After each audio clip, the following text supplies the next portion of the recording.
गुरुदेव और God YouTube channel में आपका स्वागत है। मैं सतीश कुमार आपका स्वागत करता हूं।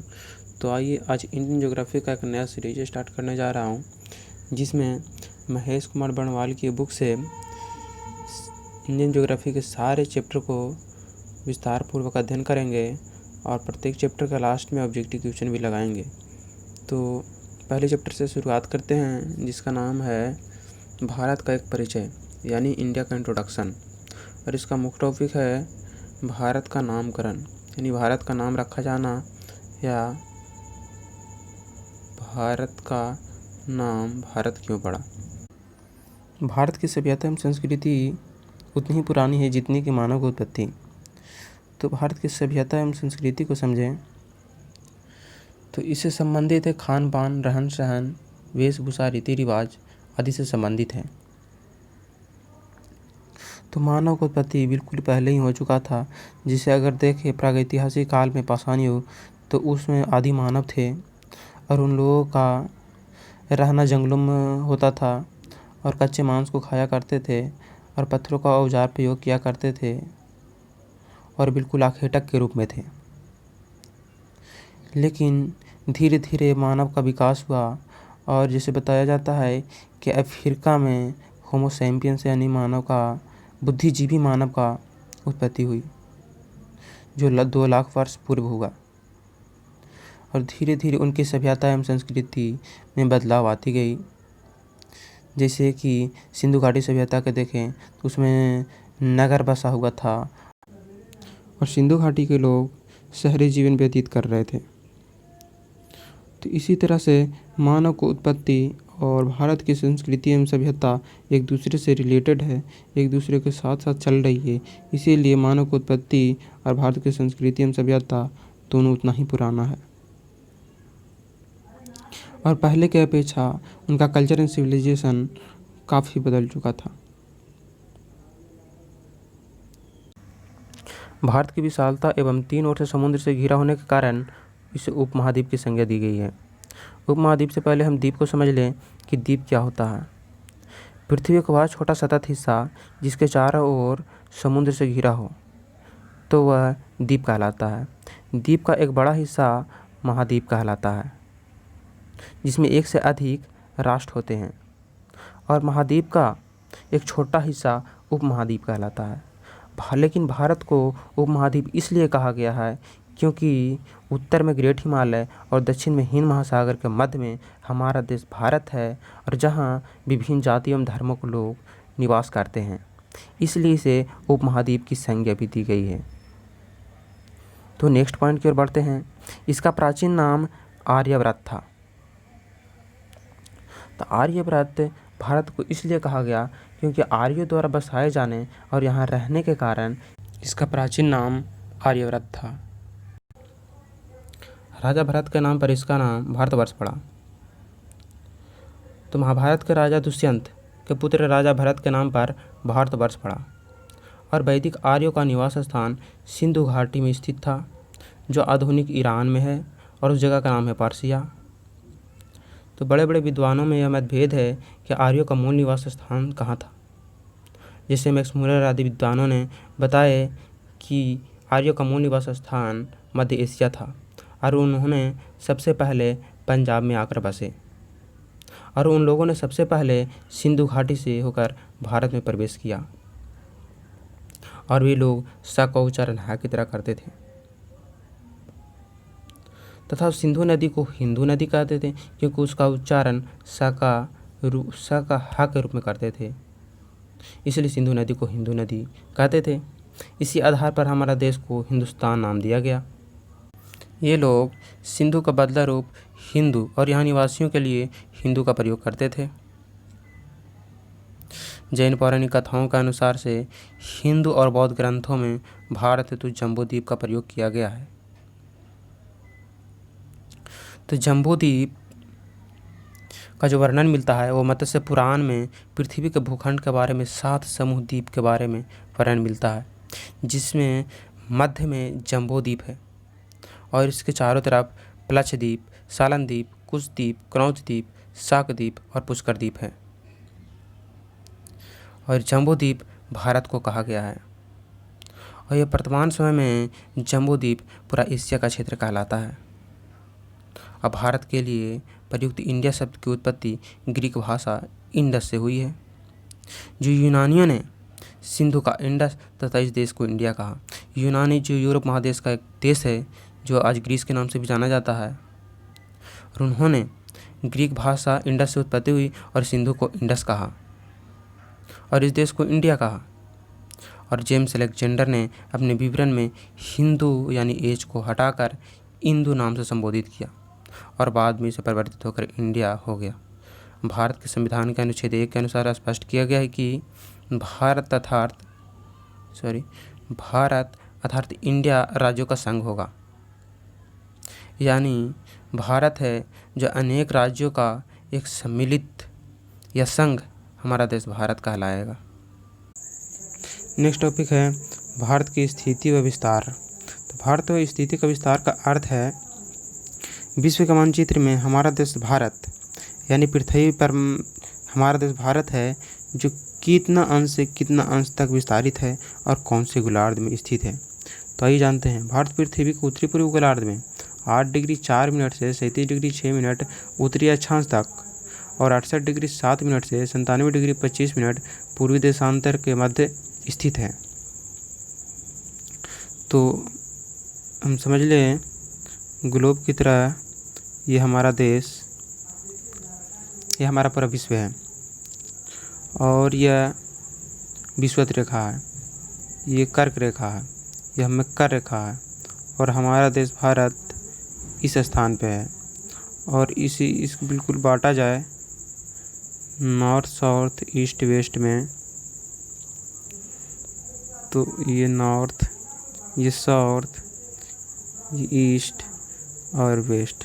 तो हमारा देश भारत नॉर्थ और ईस्ट में है, यानी उत्तरी पूर्वी गोलार्ध में है। और इसे दूरी मापने के लिए अंश में मापा जाता है। तो ये 8 डिग्री 4 मिनट कन्याकुमारी से लेकर जम्मू कश्मीर 37 डिग्री 6 मिनट तक उत्तरी यानी कि उत्तर साइड, ये ग्लोब में देखें तो ये बिल्कुल उत्तरी साइड में है, इसीलिए उत्तरी अक्षांश कहा गया है कि 8 डिग्री 4 मिनट से उत्तरी अक्षांश तक है। लेकिन यही अगर इसके बाएं से दाएं की ओर देखें तो ये 68 डिग्री 7 मिनट पूर्वी से यानी पूर्वी से ले और 68 डिग्री 7 मिनट पूर्वी से 97 डिग्री 25 मिनट ये अक्षांश में हो गया, ये देशांतर में है, ताकि एग्जैक्ट लोकेशन पता चल सके कि हमारा देश भारत कहाँ से कहाँ तक विस्तृत है। ये 3 रेखा दिया गया, ये 0 डिग्री है, ये 23.5 डिग्री उत्तरी अक्षांश है और ये 23.5 डिग्री दक्षिणी अक्षांश है। क्षैतिज रेखा को अक्षांश कहा जाता है और ये वर्टिकल लाइन को ऊर्ध्वाधर रेखा कहा जाता है। ये वर्टिकल लाइन नहीं है, बिल्कुल वर्टिकल सर्किल बना हुआ है, बिल्कुल इसके बैक में एक बिल्कुल वृत्त टाइप का बनता है। और ये भी जो है कर्क रेखा, तो ये कर्क रेखा ही एक बिल्कुल वृत्त का तरह बना हुआ है जो पीछे से होकर गुजर के इस तरह से बिल्कुल रियल में है। तो इसे कर्क वृत्त भी कहा जाता है, विषुवत वृत्त, और इसे मकर वृत्त भी कहा जाता है। तो और ये जो 3 पोजीशन है इसमें सबसे ज़्यादा गर्मी ये 3 अक्षांशों पर पड़ती है, इसी कारण इसे उष्णकटिबंधीय कहा जाता है। और उष्णकटिबंधीय से थोड़ा ऊपर बढ़ेंगे तो ये शीतोष्णकटिबंधीय कहलाएगा, क्योंकि धीरे धीरे तापमान घटता है। और अगर इधर से नीचे की ओर जाएं तो इधर भी हमारा तापमान इन्वायरमेंट है उसका तापमान घटता है, तो धीरे धीरे ये भी शीतोष्णकटिबंध कहलाएगा। और इसके ठीक ऊपर चले जाएंगे तो ये शीतकटिबंधीय कहलाएगा, क्योंकि टेम्परेचर बहुत ही कम होने के कारण वहाँ ठंडापन बहुत ज़्यादा है। और इस तरह से नीचे ही बढ़ेंगे तो ये हमारा भी शीतकटिबंधीय कहलाएगा। तो ये बिल्कुल आधा भाग में ये बांटा गया है, ये अर्ध गोलार्ध कहा जाता है। आधा भाग ऊपर और आधा भाग नीचे, ऊपर का आधा भाग नॉर्थ और नीचे का आधा भाग साउथ। तो उत्तरी गोलार्ध और दक्षिणी गोलार्ध 2 गोलार्ध में बांटा गया है, एक पूरा ग्लोब कह सकते हैं या एक पूरा धरती को। तो नेक्स्ट पॉइंट की ओर बढ़ेंगे और ये समझ रहे होंगे कि हमारा एक्सिस है और हमारा पृथ्वी से थोड़ा ये बिल्कुल झुका हुआ है, कुछ इस तरह से झुका हुआ है, इस तरह झुका हुआ। और ये दोनों, ये नॉर्थ पोल, ये साउथ पोल, ये उत्तरी ध्रुव और दक्षिणी ध्रुव के जो पोजीशन पे है वो हल्का चपटा है, बिल्कुल एक दूसरे के नज़दीक की ओर चपटा है।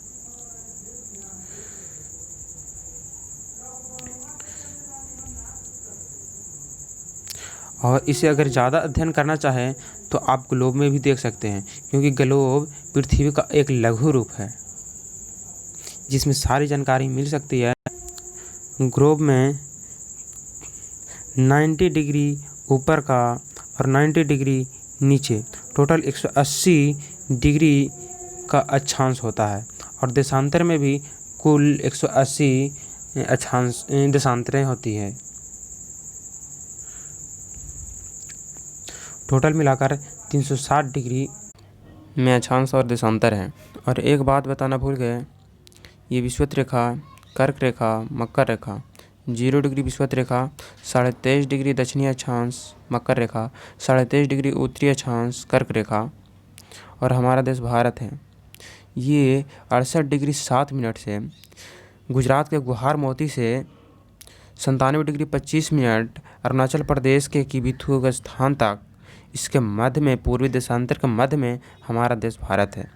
और अगर 8 डिग्री 4 मिनट कन्याकुमारी से लेकर 37 डिग्री 6 मिनट जम्मू कश्मीर तक के बीच में हमारा ये उत्तरी अक्षांश में हमारा देश भारत फैला हुआ है।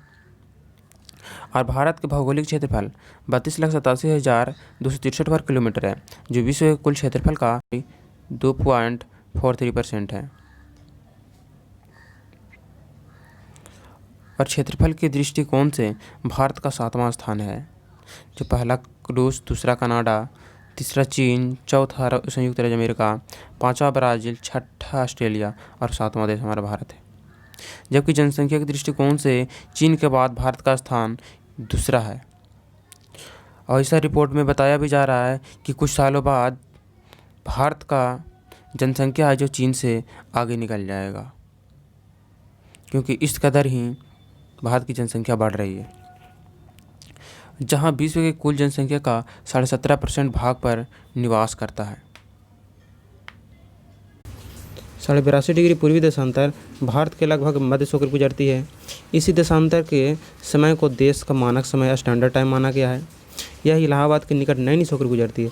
इलाहाबाद में एक नैनी जगह है, वैसे रेलवे स्टेशन भी है, उसी के निकट से यह रेखा गुजरती है।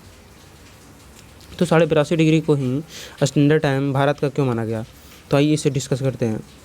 जिससे कि हमारा देश यह भारत है। 68 डिग्री 7 मिनट पूर्वी देशांतर, 97 डिग्री 25 मिनट ये भी पूर्वी देशांतर। ये हमारा अरुणाचल प्रदेश, ये रहा गुजरात। अगर अरुणाचल प्रदेश में सुबह का 10 बज रहा हो और तो उसी टाइम गुजरात में सुबह का 8 बज रहा होगा। तो इसमें लगभग 29 डिग्री का समय डिफरेंस आ जाता है। इसीलिए इन दोनों में टाइम का डिफरेंस भी 2 घंटे का आ जाता है, क्योंकि 1 मिनट में 4 डिग्री होता है। इसलिए 29 डिग्री में लगभग 116 मिनट हो जाएंगे, तो 2 घंटे की आसपास का समय होगा। जो अरुणाचल प्रदेश और गुजरात का टाइम है, जो अरुणाचल प्रदेश का टाइम होगा से 2 घंटा पहले है और गुजरात का 2 घंटा समय अरुणाचल प्रदेश से पीछे है।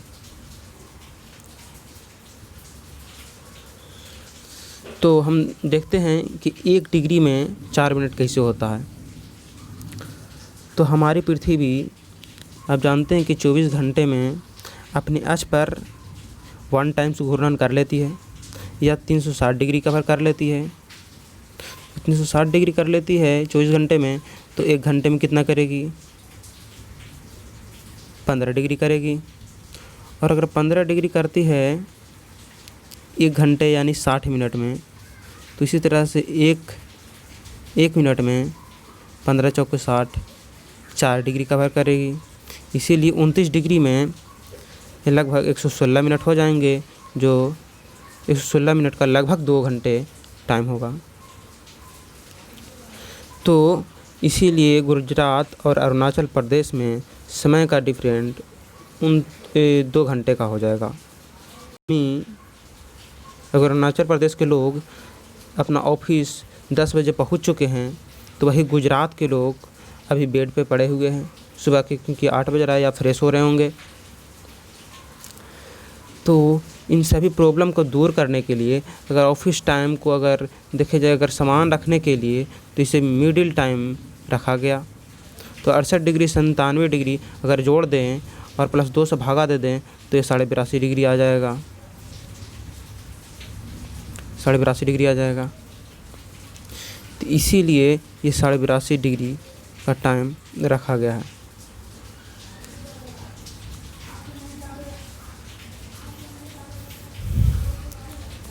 अब भारत के 5 राज्यों से यह होकर रेखा गुजरती है।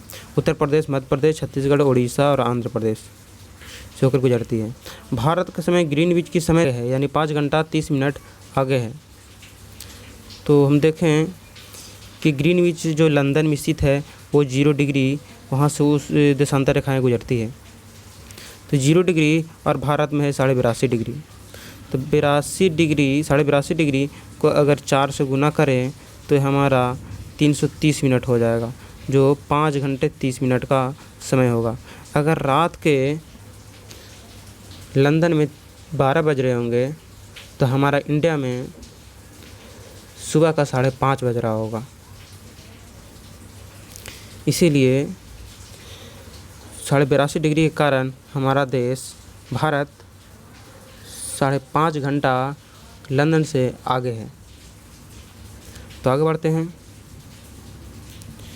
और जो कर्क रेखा है सो भारत के लगभग 8 राज्यों से होकर गुजरती है। पहला गुजरात, दूसरा राजस्थान, तीसरा मध्य प्रदेश, चौथा छत्तीसगढ़, 5वां झारखंड, पश्चिम बंगाल, 6ठा, 7वां त्रिपुरा, 8वां मिजोरम। एवं पड़ोसी देश एक बांग्लादेश ही एक देश है जिससे होकर कर्क रेखा गुजरती है। भारत के लगभग अधिकांश क्षेत्र मानसूनी जलवायु है, क्योंकि यहाँ समय के अनुसार से मौसम बदलता रहता है। कर्क रेखा इसे लगभग 2 बराबर भागों में बांटती है, उत्तरी भारत और दक्षिणी भारत। उत्तरी भारत है जो शीतोष्णकटिबंधीय या उपोष्णकटिबंधीय भी कहा जाता है, और दक्षिणी भारत है जो उष्णकटिबंधीय में बढ़ती है। जिससे कि हमारा यह भारत है इस तरह से। तो ये उष्णकटिबंधीय में आ गए और ये शीतोष्णकटिबंधीय में आ गए। ते 2 तरह से बांटती। भारतीय भूभाग की लंबाई पूरब से पश्चिम 2933 किलोमीटर है तथा चौड़ाई उत्तर से दक्षिण 3214 किलोमीटर है। जिसे अगर देख लें, हमारा देश ये भारत है जो उत्तर से दक्षिण इसकी जो चौड़ाई है से 3214 किलोमीटर है, और ये पूरब से पश्चिम यानी जो लंबाई है से 2933 किलोमीटर है। तो हमारा भारत का जो चौड़ाई है जो सबसे अधिक है, यानी 3214। तो याद रखिएगा, ये कभी कभी एग्जाम में पूछ लिए जाते हैं। नेक्स्ट पॉइंट है भारत का प्रायद्वीपीय भाग त्रिभुजाकार आकृति में हिंद महासागर की ओर फैला हुआ है, जो इस महासागर का 2 शाखा अरब सागर और बंगाल की खाड़ी में विभाजित करता है। इधर बंगाल की खाड़ी और इधर अरब सागर 2 भागों में बांटता है। ये हमारा भारत का प्रायद्वीपीय तट भारत के तटीय सीमा बनाती है। जो भारत का यह कोस्टल एरिया पड़ता है, तटीय सीमा बनाता है। इसके स्थलीय सीमा की लंबाई 15,200 किलोमीटर है तथा इसके मुख्य भूमि की तटीय सीमा की लंबाई 6100 किलोमीटर है। अगर हमारा भारत कुछ इस तरह से है तो इस जगह जो इस तक जो स्थलीय सीमा की लंबाई है जो 15,200 किलोमीटर है, और इसकी तटीय सीमा की लंबाई है, मुख्य भूमि की तटीय सीमा की लंबाई जो 6100 किलोमीटर है, और द्वीपों सहित कुल तटीय सीमा 75 से 16 किलोमीटर है। अगर द्वीपों सहित मिला दिया जाए अंडमान और निकोबार और लक्षद्वीप समूह आदि सभी को मिला दिया जाए तो टोटल 7516.6 किलोमीटर हो जाएगा। तो द्वीपों सहित कुल तटीय सीमा की लंबाई 7516 किलोमीटर है। इस प्रकार भारत की कुल सीमा की लंबाई 7516 किलोमीटर और 15,200 किलोमीटर, टोटल 22,716.6 किलोमीटर हो जाएगा। गुजरात की तटीय सीमा की सबसे लंबी है। गुजरात की तटीय सीमा सबसे लंबी है क्योंकि इसमें सर्वाधिक क्रीक है, क्योंकि इस तरह से ये मुड़ा हुआ है।